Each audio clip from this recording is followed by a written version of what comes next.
आज के लेक्चर में हम बात करेंगे फैटी एसिड सिंथेसिस 2 को। फैटी एसिड सिंथेसिस को FA.8 से भी जो है जाहिर करते हैं।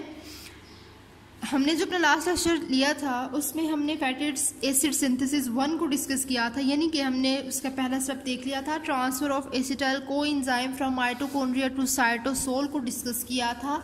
और उस प्रोसेस को हम एसिटाइल कोएंजाइम शटल भी बोलते हैं, उसके अलावा सिट्रेट शटल भी बोलते हैं। तो आज हम अपना नेक्स्ट जो सेकंड स्टेप है उसको डिस्कस करते हैं, और वो है activation of acetyl coenzyme and the synthesis of malonyl coenzyme, यानी कि अब हमने उस एसिटाइल कोएंजाइम को कन्वर्ट करना है मेलोनाइल कोएंजाइम में।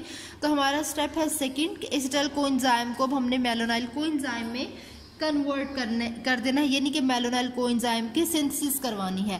तो अब ये हमारे पास एसिटाइल कोएंजाइम का फार्मूला है CH3C double bond O SCOA। इस S को हमने डिस्कस कर लिया था लास्ट लेक्चर में, ठीक है। अगर आपने वो दोबारा से देखना है, नहीं आपने देखा तो आप वीडियो दोबारा देखें ताकि आपको पहले स्टेप भी समझ आ जाए। तो एसिटाइल कोएंजाइम जो है ये हमारे पास इसका फार्मूला है। अब इसने कन्वर्ट होकर मेलोनाइल कोएंजाइम बना लेना है। अब यहाँ पे सारा कुछ सेम है, सिर्फ ये जो O है, ये जो हम कह रहे हैं, ये जो एक कार्बोनिक एसिड, ये हम कह रहे हैं कि ये कहाँ से आएगा, it comes from the carbonic acid, ठीक है। ये जो है कार्बोनिक एसिड से आता है, और जस्ट यहाँ पर इस चीज़ का डिफरेंस है, जो हम कह रहे हैं कि CO2 का डिफरेंस है, सिर्फ यहाँ पर CO2 का जस्ट डिफरेंस होगा। अब यहाँ पे ये बायोटीन जो है it act as a cofactor, ठीक है। और ATP और HCO3 की जो है मदद से एसिटाइल कोएंजाइम कन्वर्ट हो रहा है मेलोनाइल कोएंजाइम में, ठीक है। तो ATP और HCO3 reacts with acetyl coenzyme and form malonyl coenzyme. तो इन दोनों की मदद से जो है हम कह रहे हैं एसिटाइल कोएंजाइम मेलोनाइल कोएंजाइम में कन्वर्ट हो रहा है, और इसमें बायोटीन कोफैक्टर की तरह रिएक्ट कर रहा है। और C जो है ये कहाँ से आया, यानी कि ये कार्बन डाइऑक्साइड है, ठीक है। इसको हम कह रहे हैं कि CO2 है ये। तो यहाँ पर ये कहाँ से आया है, ये it comes from the carbonic acid, ठीक है। तो इसके अलावा अब यहाँ पे जो है हम देख लेते हैं कि ये हमारे पास जो एसिटाइल कोएंजाइम है और जो हमारे पास मेलोनाइल कोएंजाइम है। अब हमने एसिटाइल कोएंजाइम को जो है मेलोनाइल कोएंजाइम में कन्वर्ट तो करवा लिया, लेकिन अब हमने इसकी सिंथेसिस भी तो करवानी है, इसकी एक्टिवेशन भी करवानी है। तो अब यहाँ पर हम देख लेते हैं कि ये एसिटाइल कोएंजाइम का फार्मूला है और ये मेलोनाइल कोएंजाइम का फार्मूला है। अब ये एसिटाइल कोएंजाइम किसकी मदद से, एक एंजाइम है एसिटाइल कोएंजाइम कार्बोक्सिलेज, इसकी मदद से मेलोनाइल कोएंजाइम में कन्वर्ट होता है with the help of acetyl coenzyme carboxylase. अब एसिटाइल कोएंजाइम कार्बोक्सिलेज जो है ये एक की एंजाइम है इसमें, ठीक है। ये बहुत इंपॉर्टेंट एंजाइम है, ये एक की एंजाइम के तौर पर काम करता है। अब इसकी मदद से ये मेलोनाइल कोएंजाइम में कन्वर्ट होता था, ठीक है। उसके अलावा बायोटीन और ATP और HCO3 तो मैंने आपको बताया है। अब यहाँ पे जो एसिटाइल कोएंजाइम है it convert into acetyl ACP with the help of enzyme acetyl transacylase, ठीक है। अब यहाँ पे क्या होगा कि ये जो है एसिटाइल कोएंजाइम ये कन्वर्ट हो जाएगा इनटू एसिटाइल ACP। अब ACP क्या है, यहाँ पर अब एक प्रोटीन है, एक एंजाइम भी है एसिटाइल ट्रांसएसाइलेज जिसकी मदद से कन्वर्ट होता है। उसके अलावा एक प्रोटीन है ACP, यहाँ पे एक प्रोटीन आएगी जिसका नाम है ACP, और उसको हम कहते हैं असाइल करियर प्रोटीन। यहाँ पे जब वो प्रोटीन आ जाएगी तो वो क्या काम करेगी, वो इस ये जो कोएंजाइम है इसको रिमूव कर देगी और उसकी जगह खुद ले लेगी, ठीक है। तो यहाँ पे जो ये जो है ACP है ये क्या कर रही है, ये कोएंजाइम को रिमूव कर रही है और उसकी जगह जो है ये खुद ले लेती है। तो इस तरह जो एसिटाइल कोएंजाइम है वो कन्वर्ट होके क्या बना देता है, उसने बना दिया है एसिटाइल ACP। इसी तरह हम अपने दूसरे रिएक्शन में देख लेते हैं। यहाँ पर भी क्या होता है कि जो ACP है हम कह रहे हैं कि वो ACP जो है वो कन्वर्ट हो जाएगा, कन्वर्ट कर देगा किसको, मेलोनाइल कोएंजाइम को मेलोनाइल ट्रांसएसाइलेज की मदद से मेलोनाइल ACP में। तो ACP जो है वो इस कोएंजाइम की जगह ले लेगा। तो हमने क्या कहा कि ACP जो है with the help of malonyl transacylase convert malonyl coenzyme into the malonyl ACP। अब ये जो ACP है हम कह रहे हैं कि ये क्या है, ये एक करियर प्रोटीन है जिसको असाइल करियर प्रोटीन कहते हैं, ठीक है। ये क्या करती है, ये प्रोटीन को एक्टिवेट कर देती है, इसलिए हम कहते हैं कि ये एक करियर प्रोटीन है। और हम इसके अलावा इसको कहते हैं कि ये फैटी एसिड की बायोसिंथेसिस के लिए ये एक्टिवेटर का काम करती है। उसके अलावा ये हम कह रहे हैं कि जो हमारा FAS कॉम्प्लेक्स है उसका भी ये हिस्सा होती है, ठीक है। तो एसिटाइल ये क्या काम करती है, एसाइल का ग्रुप जो है, जो हम कह रहे हैं ACP जो एक प्रोटीन है, ये क्या करती है कि ये कोएंजाइम जो हमारे पास कोएंजाइम है इसकी जगह एंकर्ड हो जाती है और उसके बाद उसकी जगह ये खुद ले लेती है, ठीक है। उसके अलावा इसमें कुछ थायोस्टर लिंकेज भी मौजूद होते हैं, ये कि ACP जो है वो थायोस्टर लिंकेज की मदद से यहाँ पर जो है एंकर्ड होती है। तो ACP जो है वो यहाँ पर किसकी मदद से एंकर्ड होती है, कि लिंकेज होता है जिसको थायोस्टर लिंकेज कह रहे होते हैं, ठीक है। उसके अलावा जो हम एक और आपने पॉइंट याद रखना है कि जब FA सिंथेसिस हो रही होती है, यानी कि फैटी एसिड की बायोसिंथेसिस हो रही होती है, तो जो ग्रोइंग चेन होती है फैटी एसिड की, तो हम उसमें कह रहे हैं वो उसमें थोड़ा सा डिफरेंस होता है। तो वहाँ पर SH के साथ, यानी कि हम कह रहे हैं कि यहाँ पे आपने याद रखना है कुछ प्रोटीन्स है जो अटैच होती हैं। यहाँ पर जिस तरह ACP प्रोटीन है, उसके अलावा हम एक K की बात करेंगे, तो K के साथ भी SH अटैच हो सकता है और ACP के साथ भी जो है SH अटैच हो सकता है। और SH जो है वो हमने लास्ट जो लेक्चर लिया था उसमें SH को डिस्कस कर लिया था, ठीक है। हमने जो है सल्फोनाइल की बात की थी, ठीक है। तो हमने इसको देख लिया, एक दफ़ा यहाँ से भी रीड कर लेते हैं कि ACP attached to acetyl coenzyme with the help of acetyl transacylase and form acetyl ACP. Similarly, ACP attached to malonyl coenzyme with the help of malonyl transacylase and form malonyl ACP, ठीक है। अब यहाँ पे हमारा third step आ गया। अब third step में आपने इसको एज इट इज़ पॉइंट्स बना के लिखने हैं। इसके अलावा जैसे मैं आपको पढ़ाऊँगी आपने इसको वैसे ही जो है पॉइंट्स की फॉर्म में याद करना, और वैसे जिस तरह पढ़ाऊँगी आपने उसको वैसे ही अपने नोट्स बना लेने हैं, ठीक है। ये आप देख के नोट्स भी बना सकते हैं। तो हमारा थर्ड स्टेप है इलोंगेशन स्टेप। अब यहाँ पे ये स्टेप वाइज रिएक्शन है।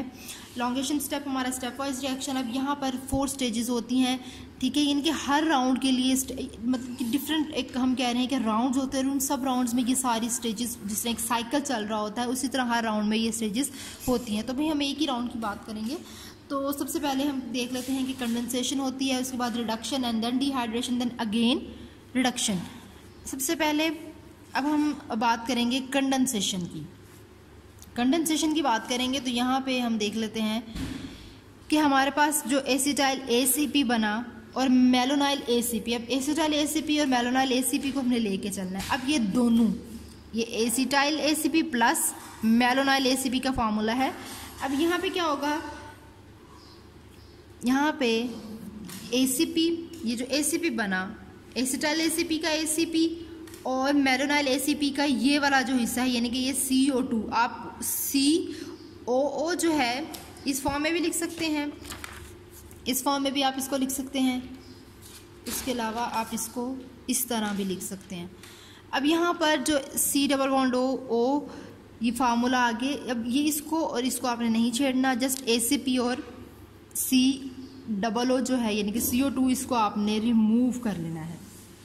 अब एसिटाइल ACP में से ACP, मेलोनाइल ACP में से CO2 जो है वो रिमूव हो जाएगा किस एंजाइम की मदद से, acyl malonyl ACP condensing enzyme की मदद से, and it convert into acetyl ACP and malonyl ACP convert into acetoacyl ACP with the help of acyl malonyl ACP condensing enzyme with the removal of ACP and CO2, ठीक है। तो आप इसको इसी तरह अपने नोट्स बना सकते हैं।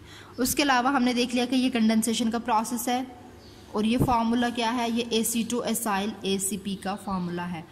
अब कंडेंसेशन के बाद हमने बात करनी है रिडक्शन की।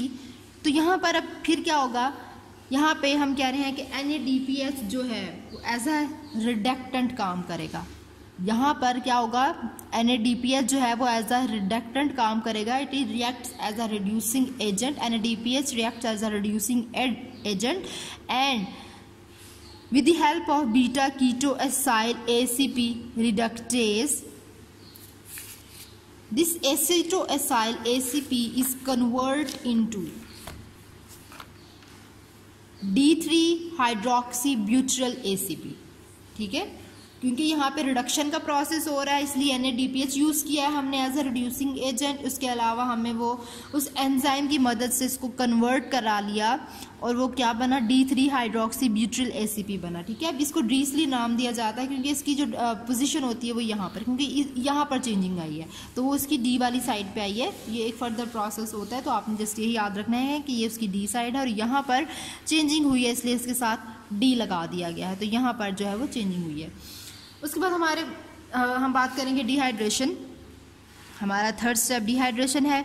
अब डिहाइड्रेशन में ये जो हाइड्रोक्सी ब्यूट्रिल ACP बना, ये किसकी मदद से, 3 हाइड्रोक्सी एसाइल डिहाइड्रोटेज एंजाइम की मदद से किस में कन्वर्ट हो जाएगा, कैरोटिनाइल ACP में।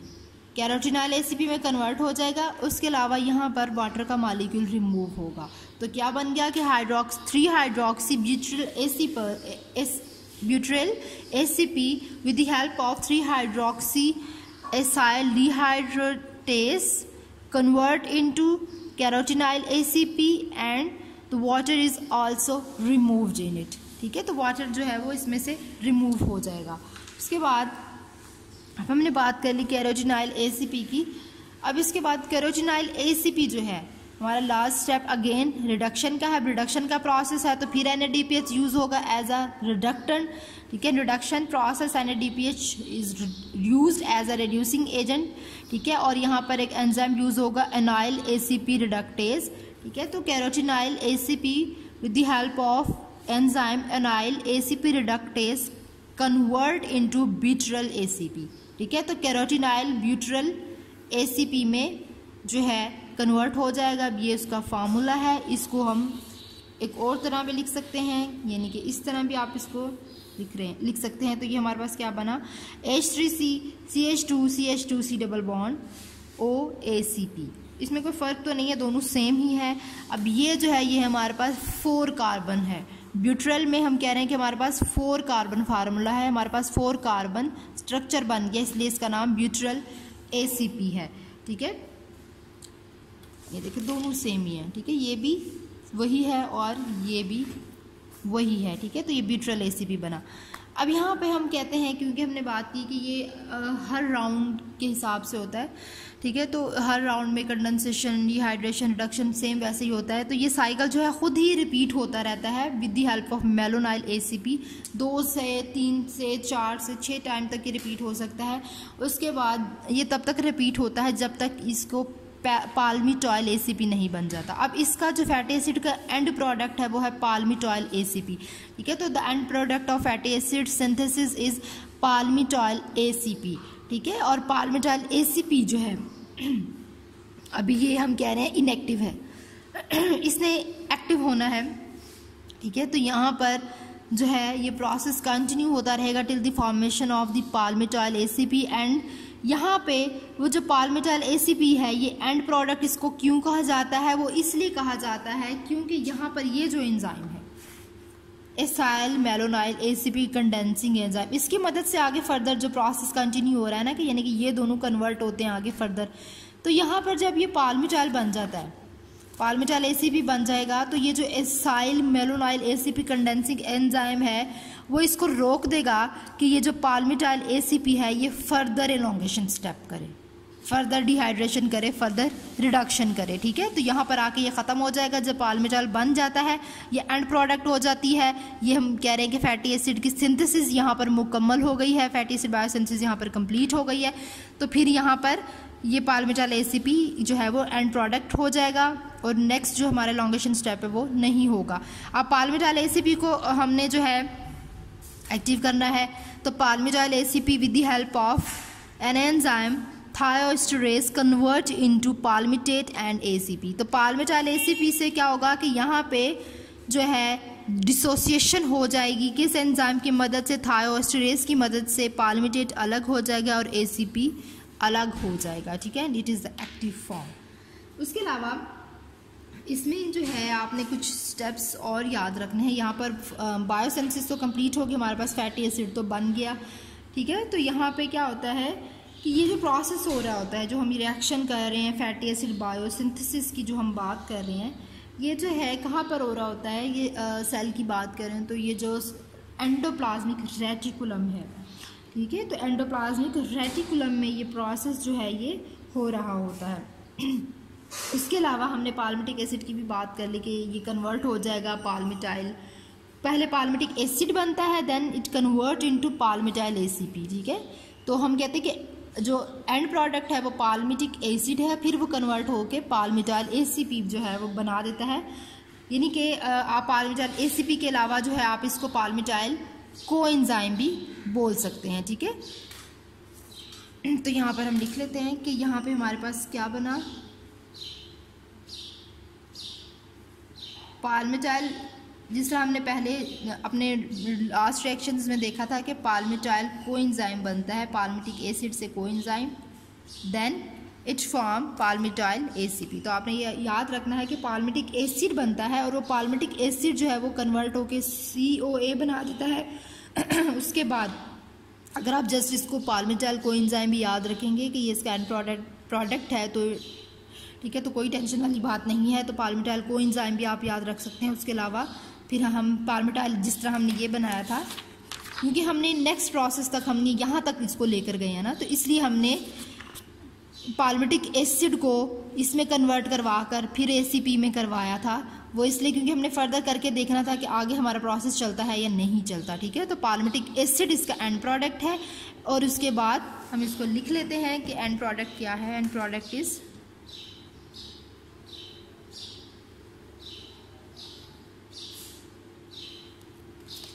end product of fatty acid synthesis is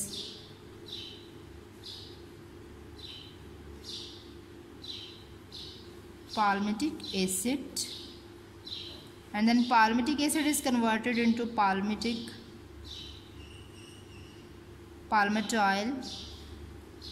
coenzyme A। फिर ये कोएंजाइम के बाद हमने बिल्कुल ऐसे ही अपने लास्ट सेक्शंस में भी किया है ना कि हम कह रहे हैं कि हमारे पास एंड प्रोडक्ट जो है वो क्या है, वो फैटी एसिड का वो कौन है, पाल्मिटिक एसिड है। End product of fatty acid is palmitic acid and then palmitic acid is convert into palmityl coenzyme and then palmityl coenzyme is convert into ACP। तो ये सारा हमने जो है पिछले रिएक्शंस की तरह यहाँ तक करके देखना है। उसके बाद ये एंजाइम्स को आगे जाने से रोक देगा, ठीक है। उसके अलावा फिर हम कह रहे हैं कि इसकी डिसोसिएशन हो जाएगी इस एंजाइम की मदद से और पाल्मिटेट अलग हो जाएगा और ACP जो है वो अलग हो जाएगा। अब यहाँ पर आकर हमारी फैटी एसिड की जो बायोसिंथेसिस है वो क्या हो गया, वो यहाँ पर कंप्लीट हो गई है। और हमने ये भी बात कर ली कि ये जो फैटी एसिड है ये कहाँ पर होती है, ये हम कह रहे हैं कि ये जो एंडोप्लाज्मिक रेटिकुलम है वहाँ पर ये प्रोसेस हो रहा होता है। उसके अलावा अगर एसेंशियल फैटी एसिड की बात करें तो एसेंशियल फैटी एसिड में हम कहते हैं कि कुछ जो मैमल्स होते हैं वो उसमें एंजाइम्स नहीं होते कि वो डबल बॉन्ड जो है उनको जो है कर सकें, इंट्रोड्यूस करवा सकें। तो मैमल्स जो हैं वो उनमें एंजाइम्स मौजूद नहीं है कि वो डबल बॉन्ड्स को इंट्रोड्यूस करवा सकें। उसके अलावा हम कहते हैं कि जितने भी फैटी एसिड मौजूद हैं उनमें डबल बॉन्ड्स जो हैं उनकी पोजीशन पे मौजूद होते हैं और फिर वो उसको अपनी डाइट के तौर पर सप्लाई करते हैं। उसके अलावा इसको हम एसेंशियल फैटी एसिड बोलते हैं, यानी कि हम कह रहे हैं कि fatty acid containing a double bond at position beyond C9, ठीक है, have to be supplied in the diet, these are called essential fatty acid. तो एसेंशियल फैटी एसिड जो है वो क्या हम कहते हैं कि फैटी एसिड जो है उनमें डबल बॉन्ड्स मौजूद होते हैं उनकी पोजीशन पे, यानी कि बियॉन्ड 7-9 जो उनकी पोजीशन है, और इसको एसेंशियल फैटी एसिड भी बोलते हैं। उसके अलावा हम कहते हैं कि लिनोलेट और जो लिनोलिएट और जो लिनोलिनेट होते हैं, यानी कि लिनोलिएट पे क्या होता है कि उसकी पोजीशन 18 और 2 पे जो है लिनोलिएट होता है। उसके अलावा उस पर डबल बॉन्ड 2 मौजूद होते हैं, जबकि लिनोलिएट पे डबल बॉन्ड जो है वो 3 मौजूद होते हैं। तो ये एसेंशियल फैटी एसिड होते हैं। मैमल्स की अगर बात करें तो ये वहाँ पर एसेंशियल फैटी एसिड होते हैं। लेकिन अगर अनसैचुरेटेड फैटी एसिड्स की बात करें तो उसमें हमारे पास आर्किडियोनिक एसिड आता है और आर्किडियोनिक में 4 डबल बॉन्ड्स होते हैं, ठीक है। तो हम यहाँ पे कह रहे हैं कि बेसिकली एसेंशियल फैटी एसिड हम कह रहे हैं कि यहाँ पर डबल बॉन्ड जो है वो मौजूद होता है, उसकी पोजीशन बियॉन्ड 7-9, ठीक है, उसकी ठीक है वहाँ पे डबल बॉन्ड मौजूद है, यानी कि डबल बॉन्ड्स मौजूद हैं, तो उसको हम एसेंशियल फैटी एसिड्स बोल रहे हैं।